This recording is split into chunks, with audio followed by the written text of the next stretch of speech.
은혜는 고마운 것이라는 제목으로 하나님 말씀 증거하도록 하겠습니다. 어제 우리 교회 전도사님께서 결혼을 하셨습니다. 저는 진심으로 축하했고 말씀을 준비하면서 정말 행복했으면 좋겠다라고 묵상을 했습니다. 무엇이 행복을 주는가 계속해서 묵상하다 보니까 은혜입니다. 은혜를 아는 자가 되는 부부. 그럴 때 최고의 행복이 임한다고 생각을 했습니다. 우리가 맨날 말하는 은혜가 무엇입니까? 자격 없는 자에게 주는 선물입니다. 그래서 은혜는 일단은 자격이 없다라는 느낌을 받아야 되고, 또 하나는 그래서 과분하다 이런 느낌이 있어야 된다는 것입니다. 그런데 결혼할 때 보면은 어떤 한쪽에서 손해봤다, 억울하다, 해준 게 뭔데 이런 생각을 할 때가 있습니다. 은혜가 설 자리가 없는 것입니다. 한마디로 해서 은혜는 고마운 겁니다. 그래서 고마운 사람과 결혼하십시오. 고마워하는 사람, 그게 최고의 사람이 될 수 있다라는 것입니다. 은혜가 개입되면 관계가 평안해집니다. 관계가 좋아집니다. 그런데 부모와 자식 간의 관계도 그렇죠. 해준 게 뭐냐 이렇게 나오면 고마움이 사라지면 관계가 파괴되게 된다는 것입니다. 그래서 고마운 줄 알고 고맙다고 하는 사람과 교제를 나누면 관계가 풍성해집니다. 제가 최근에 그런 기사를 읽어본 적이 있습니다. 한국 남자와 일본 여자의 결혼이 뭐 몇 배가 늘었다 이런 얘기를 합니다. 그래서 궁금해서 한번 봤어요. 봤더니 한국 남자들이 일본 여자와 교제를 하면서 한 5만 원짜리를 사준답니다. 그러면 아리가또 하면서 귀에 피가 날 정도로 고맙다 그런대요. 5만 원짜리인데 한 20번 이상 얘기를 한답니다. 그러니까 거기에 감동을 받는 거예요. 아니 5만 원짜리인데 아리가또? 한국 여자들은 뭐든지 다 당연하게 여기고 불만, 원망 이런 게 많다는 것입니다. 자기가 아깝다 그러고 손해봤다 그러고. 일본에 기독교 문화가 별로 없는데도 불구하고 이름 가운데 매구미 많아요. 은혜잖아요. 은혜. 매구미. 관계가 풍성해진다는 것입니다. 이러다가 한국 남자 다 뺏기겠다 생각을 했습니다. 고마움을 아는 것, 그게 은혜라는 것입니다. 결혼을 할 때 은혜만이 넘칠 수는 없죠. 왜냐? 우린 죄인과 죄인이 결혼하기 때문에 그렇습니다. 의인 없나니 하나도 없다 그랬고, 모든 사람이 죄를 범하였음에 하나님의 영광에 이르지 못한다. 그런 사람이 결혼하는 것입니다. 그래서 결혼은 완전하지 않습니다. 모든 관계가 완전하지 않습니다. 우리 교회도 마찬가지죠. 절대 우리의 관계가 완전하지 않다는 것입니다. 죄가 들어오면 죄는 우리를 망가뜨립니다. 죄가 들어오기 때문에 상처를 주고, 죄가 들어오기 때문에 아픔을 주고, 아름다움과 영광이 다 파괴가 된다라는 것입니다. 그래서 하나님께서 결혼을 말씀하실 때 감정의 근거를 두거나 어떤 의지의 근거를 둬서 결혼하라 이렇게 말하지 않고 언약의 근거를 둬서 결혼을 말하고 있습니다. 우리가 신랑 신부한테 서약을 한다 그러면 뭐 감정적으로 뜨겁죠. 그때 뭐 사랑한다 그러고, 뭐 물어보면은 뭐 신랑 뭐 큰 소리로 외칩니다. 아멘 그러고. 베드로가 그랬죠. 베드로도 예수님 뭐 어떻게 할래 그랬더니 주와 함께 오게도 가고 죽는데도 가기를 각오합니다. 예수님 뭐라 그럽니까? 다가오기 전에 3번 나를 부인하리라. 그렇게 돼버렸죠. 그러니까 인간이 이게 각오로 되는 게 아니라는 것입니다. 호언장담으로 되는 게 아니라는 것입니다. 인간은 변덕스럽습니다. 그래서 우리는 늘 불안합니다. 인간과의 관계 속에서 늘 불안합니다. 이유가 뭐냐? 언약이 없기 때문에 그래요. 이 언약이라는 거는 반드시 하나님이 개입이 되는 거거든요. 하나님이 개입됐을 때 그걸 언약, 베리트 이렇게 얘기를 합니다. 언약에서 제일 중요한 건 뭐냐? 하나님께서 이 언약을 지키기 위해서 은혜를 부어주신다는 거예요. 그래서 언약에서 은혜가 나오는 거지, 은혜는 우리 인간 속에서 나오는 게 아니라는 것입니다. 그래서 헬라어 단어 헤세드라 그러죠. unfailing love, 실패하지 않는 사랑. 그래서 하나님께서는 우리에게 언약을 주시고 너에게는 은혜가 없다. 근데 내가 한량없는 은혜를 줘서 이 약속을 반드시 지키고야 말겠다.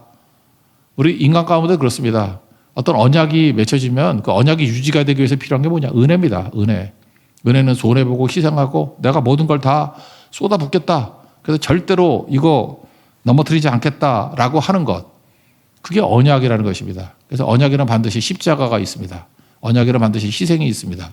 그래서 하나님의 능력이 거기에 임하기 때문에 언약이 유지가 되는 것입니다. 모본을 하나 보여준다 그러면 창세기 15장에 나오죠. 하나님과 아브라함의 언약이 나옵니다. 거기 하나님께서 15장 1절에 나는 뭐 일단 두려워 말라 그러죠. 너의 방패가 되고 너의 지극히 큰 상급이 될 것이다. 그리고 나와봐. 무뼈를 볼 수 있느냐? 예, 무뼈를 셀 수 있느냐? 못 세겠습니다. 내 자손이 이와 같으리라. 이렇게 얘기를 합니다. 그리고 언약을 맺으셔요. 여러분 사회적인 계약하고 언약하고는 다른 겁니다. 이 컨트랙트라 그러죠. 컨트랙트. 이 사회적 계약인데 이건 갑과 을이 있습니다. 그래서 갑이 이행하지 않으면 을도 이행하지 않는 겁니다. 이거는 약간 벼르는 거예요. 너 지키면 나도 지킬 거야. 안 지키면 나도 안 지킬 거야. 이게 컨트랙트라고요. 근데 성경은 우리에게 계약이라고 말하지 않습니다. 언약이라고 얘기해요. 언약은 카비넌트인데 히브리 말로는 베리트입니다. 베리트. 이 언약은 종이에 쓰지 않습니다.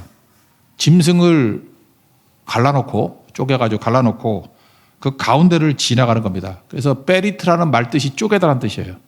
짐승을 쪼개서 그 가운데를 지나간다. 무슨 뜻입니까? 언약 어기면 죽여버린다 그런 뜻이에요. 그런데 창세기 15장에 나오는 언약은 어떻게 되느냐? 아브라함에게 짐승을 갖고 와라. 그래서 중간을 쪼개니 쪼개는 것을 마주대하여 놨습니다. 그런데 아브라함이 비몽사몽간에 좀 졸았던 것 같아요. 그때에 하나님께서 타는 횃불이 쪼갠 고기 사이로 지나더라. 그날에 여호와께서 아브라함과 더불어 언약을 세워 이르시되 이렇게 나옵니다. 그러니까 그 가운데 누가 지나갑니까? 하나님만 지나가는 거예요. 아브라함이 지나가는 게 아니라 하나님 홀로 지나가신 겁니다. 이걸 뭐라 그러죠? 하나님의 열심 그래요. 이 언약은 내가 지키겠다. 내가 홀로 책임지겠다. 아브라함이 넘어지고 깨지고 그럽니다. 그럴 때 하나님이 홀로 그 언약을 책임지고 지켜나가십니다. 죽여야 될 일이 벌어집니다. 그러면 나를 죽게 만들지 아니하시고 아들 대신 예수님을 죽게 만드셔서 우리를 건져주신다는 거예요. 그게 언약입니다. 그래서 기독교 신앙의 뿌리는 내 의지, 내 공로, 내 결심 이런 거에 두지 않습니다.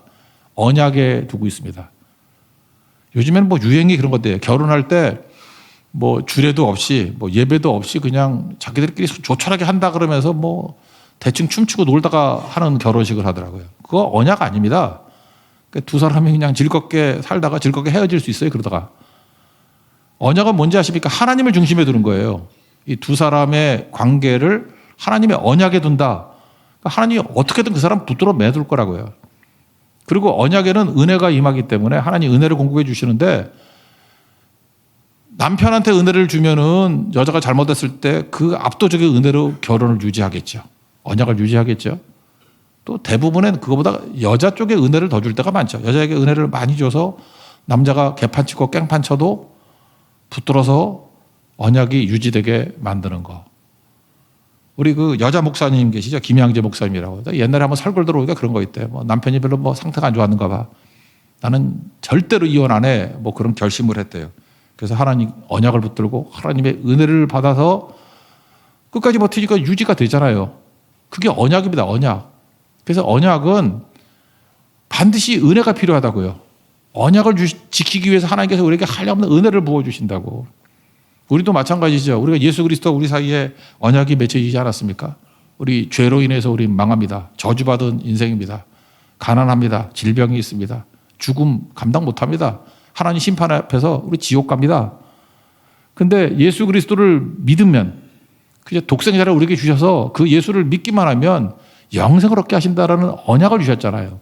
이게 카비넌트거든요. 이게 베리트, 쪼갰다는 뜻이거든요. 그거 붙들면 하나님께서 어떻게든 그거 믿기만 하면 수단과 방법을 가리지 아니하고 하나님께서 우리를 건져주신다는 거예요. 그게 언약입니다. 언약. 그래서 우리 자신을 의지하는 게 아니고 내 자신의 결심을 의지하는 게 아니고 내가 얼마나 열심히 살았는지를 의지하는 게 아니라 하나님의 언약을 의지해서 우리가 안심하는 거예요. 주님이 나를 붙들어 주시겠지. 그게 기독교 신앙이라는 것입니다. 오늘도 여러분들 하나님께서 언약을 맺으시고 여러분 사랑하시고 예수 믿는 그 언약 때문에 여러분 천국 갈 때까지 지켜주시고 건져주시는 분 믿습니까? 그게 우리의 믿음이라는 거예요. 그게 언약에 기초한 믿음이라는 것입니다. 그런 관점에서 오늘 22장을 읽을 줄 알아야 된다는 거예요.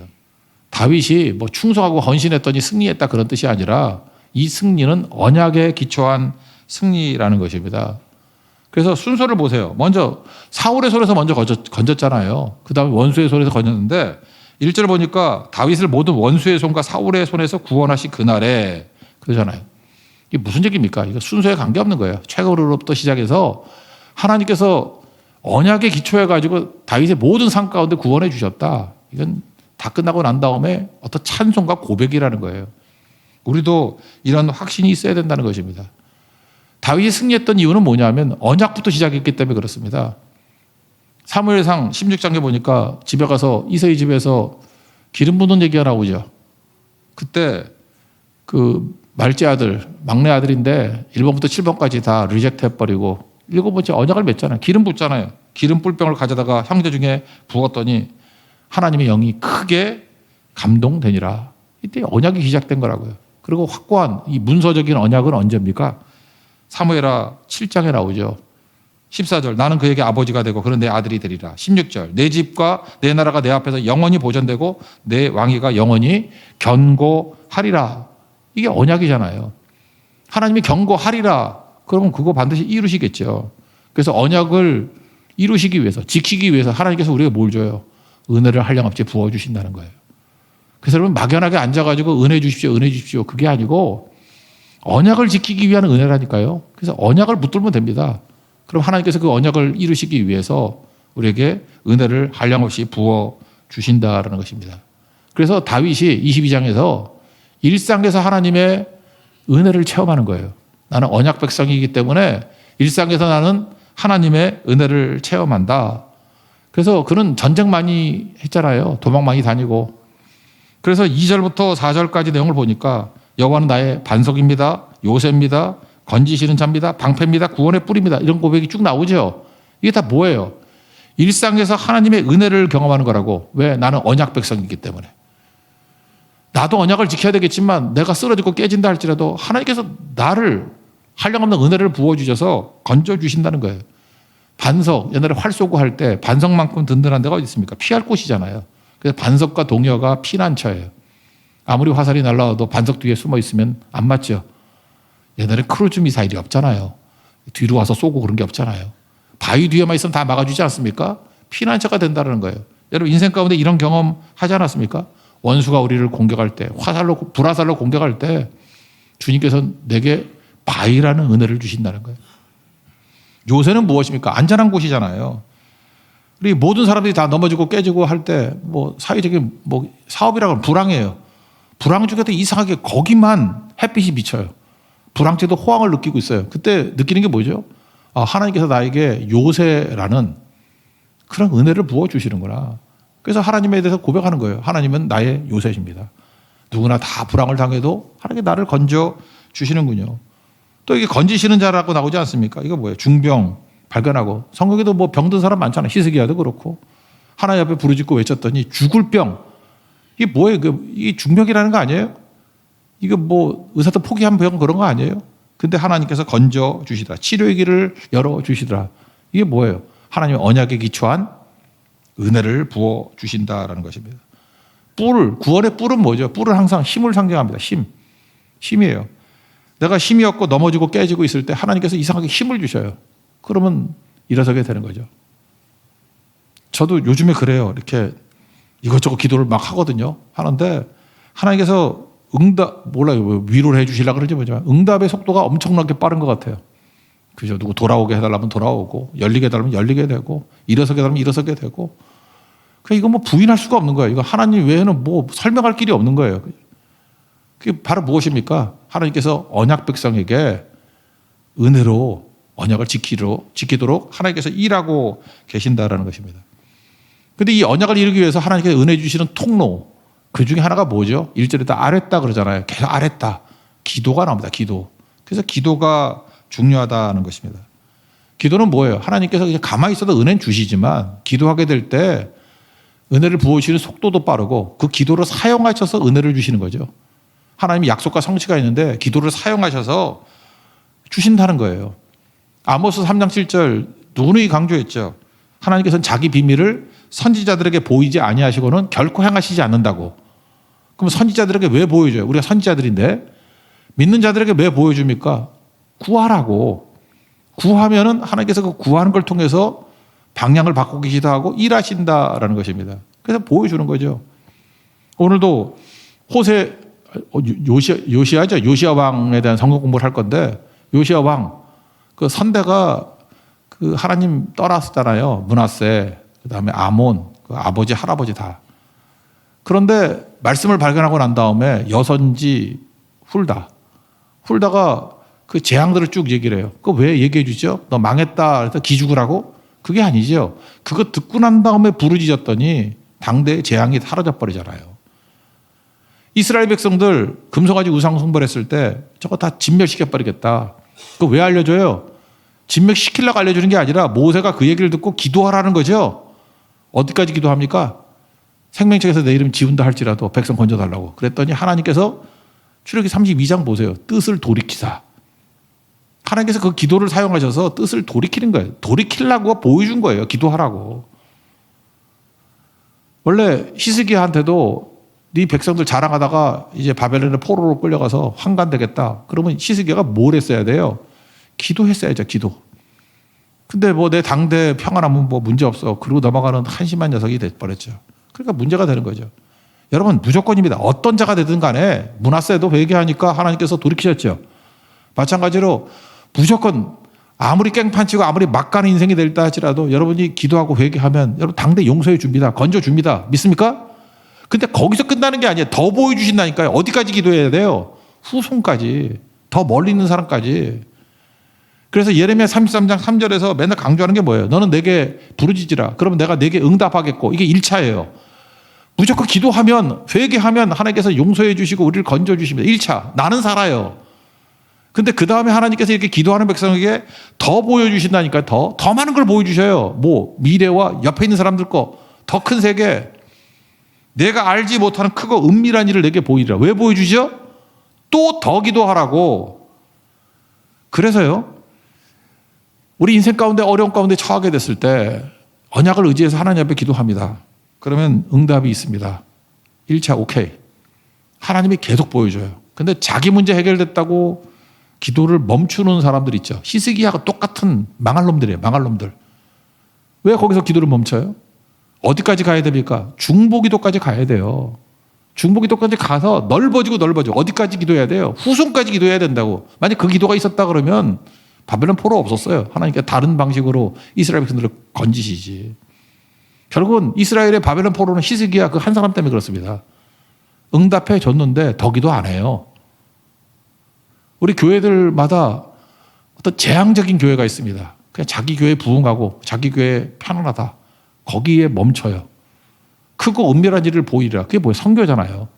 자기 교회 보여주는 것 끝인 게 예루살렘 교회고 크고 은밀한 일을 보이리라. 그걸 바라보고 가장 중요한 지도자 바나바 바울을 보낼 줄 아는 교회가 안디옥 교회잖아요. 그게 크고 은밀한 일을 보이리라. 기도하고 보내잖아요. 그게 하나님의 은혜에 반응하는 백성들의 모습이라는 것입니다. 다윗은 그런 의미에서 자기 문제에서 멈춘 사람이 아니에요. 더 한 거죠. 더. 그래서 내 마음에 합한 자다 이렇게 말할 수 있다라는 것입니다. 요한복음 15장 7절 보니까 너희가 내 안에 거하고 내 말이 너희 안에 거하면 무엇이든지 원하는 대로 구하라. 그리하면 이루리라. 그러니까 기도는 어디까지 가야 됩니까? 이 중보기도까지. 내 문제 응답에서 끝나는 게 아니라 더 많은 것으로 갈 줄 알아야 된다는 것입니다.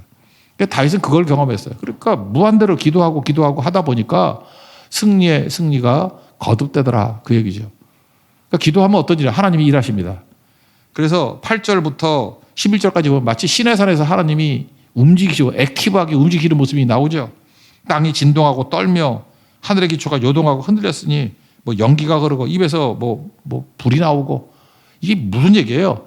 하나님이 왕성하게 일하고 시고 있다는 것들을 쭉 묘사하고 있다는 것입니다. 이게 똑같은 게 언제 있었죠? 뭐 하나 샘플로 예를 든다 그러면 빌립보 감옥에서 이런 일이 벌어졌죠.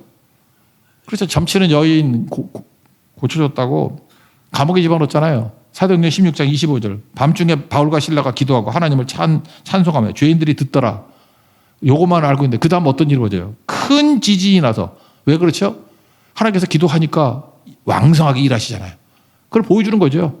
왕성하게 일하셨다고요. 그래서 옥토가 움직이고 문이 다 열리고 모든 사람 메인 것이 풀어졌다고. 옥토만 흔들리는 게 아니라 옥문이 열리고 메였던 것들이 이게 다 풀려버렸어요. 그러니까 하나님이 일하신 거죠. 어마어마한 일들이 벌어지게 되는 거죠. 거기서 끝납니까? 간수의 마음을 열고, 그죠? 나중에 그 앞에 루디아의 마음을 열듯이 마음을 다 열었어요. 열고 거기서 교회가 세워지고 부흥이 일어나게 되더라는 것입니다. 그래서 우리가 해야 될 일이 뭐예요? 하나님의 은혜를 구해야 돼, 은혜. 기도의 핵심은 은혜입니다. 우리가 구하고 부르짖게 될 때 하나님께서 은혜를 부어주시기 위해서, 왜? 언약에 기초한 은혜이기 때문에. 언약이 있고 언약을 지키려고 하나님께서 은혜를 주시는데, 기도할 때 폭포수 같은 은혜를 부어주신다는 거예요. 그게 하나님께서 왕성하게 일하는 것이라는 겁니다. 이거를 다 겪었던 다윗. 17, 18, 19, 20절 보니까 여기 보세요. 위를 보는 버릇이 있었어요. 그래서 결국은 다윗의 능력은 딴 게 아닙니다. 이 수도꼭지에서 물 나오는 거, 샤워기에서 물 나오는 거 마찬가지로 폭포수 같은 은혜가 임하게 되는 방법을 알았다고. 그게 바로 뭐냐? 위를 보는 버릇이 있었기 때문에 그래요. 17절 보세요. 그가 위에서 손을 내미사 나를 붙드시며 많은 물에서 나를 건져내셨도다. 나를 강한 원수와 미워하는 자에게서 건지셨으며. 뭐 쭉 그 얘기예요. 우리 크리스찬들은 무슨 버릇이 있어야 되냐? 위를 바라보는 버릇이 있어야 된다는 것입니다. 기초는 뭐예요? 하나님이 언약하셨어요. 하나님이 이루실 거예요. 언약을 지키기 위해서 하나님이 하시는 방법은 은혜를 부어주시는 거라고. 근데 그 은혜를 즉각적으로 엄청난 양으로 우리 삶 가운데 하나님의 일하시는 모습이 막 눈으로 보일 정도로 빌립보 감옥에서 막 옥토가 움직이고 옥문이 열리고 메인 것이 풀어지고 이런 폭발적인 능력이 언제 나타나요? 구할 때, 기도할 때 이러한 놀라운 능력이 나타나게 된다는 것입니다. 그래서 모든 크리스찬들은 언약을 붙들고요. 언약을 이루기 위한 하나님의 은혜가 있다는 걸 알고, 은혜의 그 수도꼭지 돌리듯이 폭우사가 은혜가 임하는 건 기도라는 걸 깨닫게 돼요. 그래서 우리는 알게 모르게 위를 바라보는 버릇이 있다는 거예요. 그래서 채워지게 된다는 것입니다. 시편 121편 1절, 2절. 우리는 부족함이 있죠. 내가 산을 향하여 눈을 들이라. 나의 도움이 어디서 올꼬? 누가 날 도와주나? 하늘 쳐다봤죠. 나의 도움은 천지를 지신 여호와에게서로다. 이게 뭐예요? 위를 바라보는 버릇이 있었죠. 그리고 승리했다는 것입니다. 이삭도 보십시오. 이삭도 우물파면 빼앗기고 우물파면 빼앗기고 그럴 때 그 사람과 싸우지 않고 하늘을 바라봤어요. 위를 바라보는 습관이 있었다고요. 그때 마지막에 팠던 우물 이름이 뭐예요? 르호봇. 넓은 땅, 넓다는 뜻이죠. 더 넓은 곳으로 이끌어 가시더라. 그래서 오늘 20절에 뭐라 그래요? 나를 또 넓은 곳으로 인도하시고 나를 기뻐하심으로 구원하셨도다. 그래서 세상 사람들이 우리를 감당하지 못합니다. 왜 그래요? 우리는 위를 보는 버릇이 있고 위에로부터 하나님의 한량없는 축복과 은혜를 부어주시는 것 때문에 우리는 늘 승리한다라는 것입니다. 이걸 뭐라 그래요? 주만 의지한다고. 주만 의지해서 은혜로 승리하는 하나님의 백성이 된다라는 것입니다. 그래서 우리는 뭐로 살아요? 은혜로 삽니다. 은혜는 고마운 거예요. 하나님 고맙습니다. 감당 못하겠습니다. 그래서 늘 은혜가 따르는 인생이 되기 때문에 승리하게 된다는 것입니다. 은혜 붙드십시오. 자기 실력 믿지 마십시오. 원숭이 나무에서 떨어진다 그러죠. 여러분 전공 분야에서 떨어집니다. 주만을 의지하고 은혜로 승리할 수 있는 하나님의 거룩한 백성 되기를 축원합니다. 자리에서 일어나겠습니다. 나의 힘이 되신 여호와여. 오늘 읽었던 본문 내용과 시편 18편은 거의 똑같습니다. 같은 내용인데 나의 힘이 되신 여호와여 이 내용입니다.